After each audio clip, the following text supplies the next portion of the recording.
రాష్ట్రంలో గత 5 ఏళ్లుగా జరిగిన వైసీపీ అవినీతి అరాచక పాలనలో విసుగు చెందిన ప్రజలు అపారమైన నమ్మకంతో ఓట్లు వేసి కూటమి ప్రభుత్వానికి భారీ స్థాయిలో విజయం అందించారని, అటువంటి ప్రజల నమ్మకాన్ని నిజం చేస్తూ నిత్యం వారికి అండగా ఉంటూ వారి సమస్యల పరిష్కారం జరిగేలా చూడడమే ప్రతి ఒక్క నాయకుడు కార్యకర్తల ప్రాథమిక కర్తవ్యమని ఏలూరు జిల్లా దెందులూరు ఎమ్మెల్యే చింతమనేని ప్రభాకర్ పార్టీ శ్రేణులకు సూచించారు. దుగ్గిరాల్లోని క్యాంపు కార్యాలయంలో ఆదివారం ఉదయం పెద్దపాడు మండలానికి చెందిన నియోజకవర్గ సమన్వయ కమిటీ సభ్యుల బృందం ఎమ్మెల్యే చింతమనేని ప్రభాకర్ను మర్యాదపూర్వకంగా కలిసి ఘనంగా సత్కరించారు. దెందులూరు నియోజకవర్గంలో 3 దశాబ్దాల చరిత్రను తిరగరాస్తూ భారీ మెజార్టీతో ఎమ్మెల్యేగా గెలుపొందిన చింతమనేని ప్రభాకర్ను సమన్వయ కమిటీ సభ్యులు భారీ పుష్పగుచ్చం అందించి పట్టు సాలువతో సత్కరించి శ్రీ వెంకటేశ్వర స్వామి వారి ప్రతిమను అందించారు. ఈ సందర్భంగా ఎమ్మెల్యే చింతమనేని ప్రభాకర్ మాట్లాడుతూ రాష్ట్రంలో 5 ఏళ్ల పాటు జరిగిన వైసీపీ రాక్షస పాలన అంతం చేయడానికి చంద్రబాబు నాయుడు, పవన్ కళ్యాణ్, బీజేపీ నాయకుల ఆధ్వర్యంలో కూటమి విజయం లభించిందన్నారు. ఈ కార్యక్రమంలో పెద్దపాడు మండలంలోని నియోజకవర్గ సమన్వయ కమిటీ సభ్యులు ఉప్పలపాటి శ్రీరాంప్రసాద్, గారపాటి రామాసీత, మోరు శ్రావణి దశరథ్, గుత్త అనిల్, లావేట్ శ్రీనివాస్, ఎం వెంకటేశ్వరరావు, ముళ్లపూడి సాంబశివరావు తదితరులు పాల్గొన్నారు.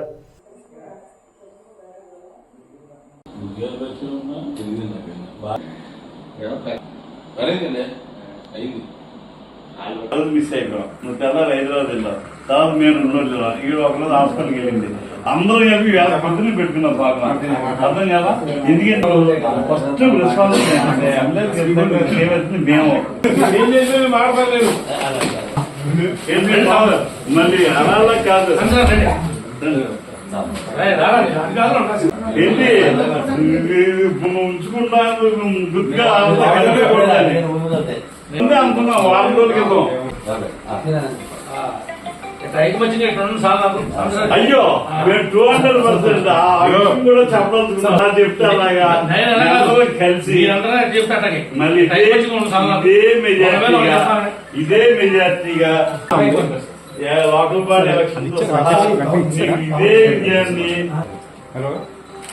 మా వెంకటేశ్వర మరీ ఇష్టం అందరికీ. అనిల్ సార్ ఒక సెకండ్ రాపించారండి సమయ కమిటీ సభ్యులు పెద్దపాడు మండలం. మా ఐక్యత ఎక్కడ ఉందంటే ఏం లేదు, మా అందరం హ్యాపీగా నువ్వు చక్కగా చేసావు, మేము చేసాం. ఇంకా మేము అందరం నువ్వు ఎలాగా చెప్తున్నా మేము కూడా అలాగే చెప్తాం.